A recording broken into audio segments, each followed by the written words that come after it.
Assalamualaikum warahmatullahi wabarakatuh. Pada kesempatan kali ini, saya akan menjelaskan soal tentang analisis regresi linear berganda. Sebelumnya, perkenalkan nama saya Khairatun Nikmah, mahasiswa Prodi Akuntansi, Fakultas Ekonomi dan Bisnis, Universitas Muhammadiyah Riau. Video ini dibuat untuk memenuhi tugas ujian akhir semester mata kuliah statistik dengan dosen pengampu Ibu Intan Putri Azhari, SEMACC. Berikut ini adalah soal yang akan kita bahas. Sebuah penelitian dilakukan oleh bagian peminjaman kredit di sebuah bank untuk meneliti pendapatan para nasabahnya. Beberapa faktor yang berhubungan dengan tingkat pendapatan adalah nilai jual rumah dan jumlah tahun pendidikan. Dari 15 responden diperoleh data sebagai berikut. Nah, datanya bisa kita lihat pada tabel ya. Pertama, kita akan menentukan variabel bebas atau independen dan variabel tidak bebas atau dependen. Yang kedua, kita akan menentukan persamaan regresi berganda dari data yang ada dan menjelaskan arti dari persamaannya. Yang ketiga, kita akan menghitung koefisien korelasi berganda. Yang keempat, kita akan menghitung koefisien determinasi berganda dan menjelaskan arti dari angkanya. Yang terakhir, kita akan menghitung pendapatan per tahun seseorang jika nilai jual rumahnya 150 juta dan tahun pendidikannya 15 tahun. Pertama, kita akan menentukan variabel independen dan variabel dependen. Dependen bisa juga disebut sebagai variabel yang dipengaruhi, dan variabel independen bisa juga disebut sebagai variabel yang mempengaruhi. Berdasarkan dengan soal, diketahui bahwa penelitian akan meneliti pendapatan nasabahnya. Apa saja faktor yang mempengaruhi pendapatan? Ada nilai jual rumah dan jumlah tahun pendidikan. Oleh karena itu, nilai jual rumah dan jumlah tahun pendidikan bisa kita golongkan ke dalam variabel independen atau variabel yang mempengaruhi, atau disebut juga variabel bebas. Sedangkan pendapatan adalah variabel dependen atau variabel yang dipengaruhi, atau bisa juga disebut variabel tidak bebas. Nilai jual rumah kita beri tanda X1, tahun pendidikan kita beri tanda X2, dan pendapatan per tahun kita beri tanda Y. Selanjutnya, kita akan menentukan persamaan regresi linear berganda. Hal yang harus kita lakukan pertama kali adalah membuat tabel seperti berikut yang sudah kita tampilkan. Kita masukkan dulu X1, X2, dan Y. Selanjutnya, kita akan mencari X1 kuadrat. Untuk mencari X1 kuadrat, itu data pada kolom X1 kita pangkatkan 2. Seperti 190 pangkat 2 yaitu 36.100, 121 pangkat 2 yaitu 14.641. Begitu seterusnya kita pangkatkan sampai data yang ke-15. Selanjutnya kita akan mencari X2 kuadrat. Caranya, data pada kolom X2 kita pangkatkan 2. Jadi 14 pangkat 2 yaitu 196, 15 pangkat 2 yaitu 225. Begitu juga seterusnya sampai pada data yang ke-15. Selanjutnya kita akan mencari Y kuadrat. Nah, caranya, data pada kolom Y kita pangkatkan 40,3 pangkat 2 yaitu 1624,09, 39,6 pangkat 2, 1568,16. Selanjutnya, kita akan mencari X1Y, yaitu data pada kolom X1 kita kalikan dengan data yang ada di kolom Y. 190 dikali 40,3 yaitu 7657. 121 dikali 39,6 yaitu 4791,60. Nah, begitu seterusnya sampai data yang ke-15. Selanjutnya X2Y, yaitu data pada kolom X2 kita kalikan dengan data yang ada di kolom Y. 14 dikali 40,3 sama dengan 564,2. 15 dikalikan dengan 39,6 yaitu 594. Begitu seterusnya sampai data yang ke-15. Selanjutnya, kita akan mencari X1, X2. Jadi, data pada kolom X1 kita kalikan dengan data yang ada di kolom X2. 190 dikali 4 yaitu 2660. 121 dikali 15 yaitu 1815. Begitu seterusnya sampai data yang ke-15. Selanjutnya kita akan mencari sigma dengan cara menjumlahkan seluruh data yang sudah kita peroleh. Pertama, kita jumlahkan data yang ada pada kolom X1. Jumlahnya yaitu 2237. Selanjutnya jumlah data di kolom X2 yaitu 212. Selanjutnya data di kolom Y yaitu 586,9. Begitu seterusnya sampai kolom X1, X2. Selanjutnya untuk X1, X2, dan Y, kita akan mencari rata-ratanya dengan cara jumlah data dibagi dengan banyak data. Banyak datanya itu ada 15.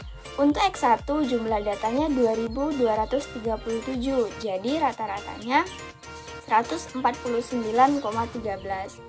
Untuk X2 jumlah datanya 212, maka 212 dibagi 15, jadi rata-ratanya 14,3. Terakhir rata-rata Y, jumlah datanya 586,9, maka 586,9 dibagi 15 jadi 39,13. Berdasarkan tabel yang sudah kita buat, kita memperoleh informasi sigma X1 yaitu 2237, sigma X2 yaitu 212, sigma Y 586,9, sigma X1 kuadrat 353, sigma X2 kuadrat 3000, sigma Y kuadrat 23.067,71, sigma X1Y 88.066,40, sigma X2Y 8.296,20, sigma X1 X2 31.512, X1 bar 149,13, X2 bar 14,3, dan Y bar 39,13. Selanjutnya kita mencari sigma X1 kuadrat dengan cara sigma X1 kuadrat dikurang sigma X1 dipangkatkan 2 dibagi N. Nah, kita masukkan angka-angkanya ke dalam rumus sehingga memperoleh sigma X1 kuadratnya yaitu 16.741,73. Kedua, kita mencari sigma X2 kuadrat dengan cara sigma X2 kuadrat dikurang sigma X2 dipangkatkan 2 dibagi N. Kita masukkan angka-angkanya ke dalam rumus sehingga memperoleh X2 sigma X2 kuadratnya yaitu 3,73. Yang ketiga, kita akan mencari sigma X1Y. Nah, caranya sigma X1Y dikurang dengan sigma X1 dikali sigma Y dibagi N. Kita masukkan angkanya ke dalam rumus sehingga mendapatkan sigma X1Y adalah 540,5. Yang keempat, kita akan mencari sigma X2Y dengan cara sigma X2Y dikurang sigma X2 dikali sigma Y dibagi N. Nah, kita masukkan angkanya ke dalam rumus sehingga mendapatkan sigma X2Y adalah 1,35. Yang kelima, kita akan mencari sigma X1 X2 dengan cara sigma X1 X2 dikurang dengan sigma X1 dikali sigma X2 dibagi N.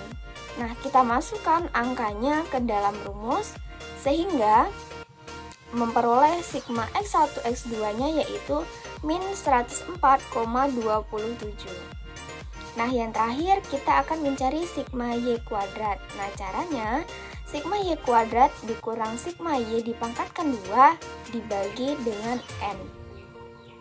Nah, maka akan mendapat angkanya kita masukkan ke dalam rumus, maka mendapatkan sigma Y kuadratnya yaitu 104,27.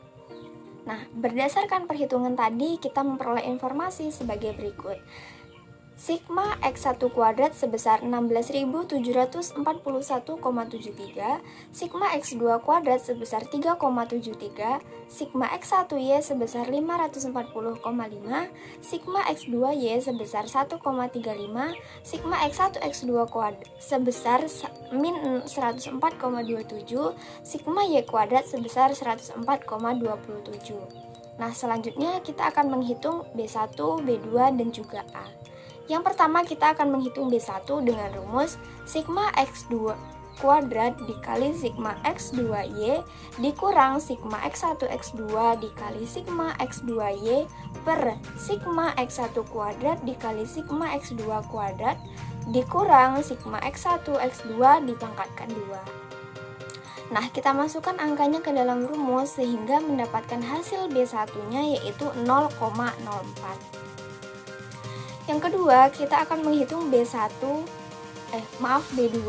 dengan rumus sigma X1 dikali sigma X1 kuadrat dikali sigma X2Y dikurang sigma X1 X2 dikali sigma X1Y per sigma X1 kuadrat dikali sigma X2 kuadrat dikurang sigma X1 X2.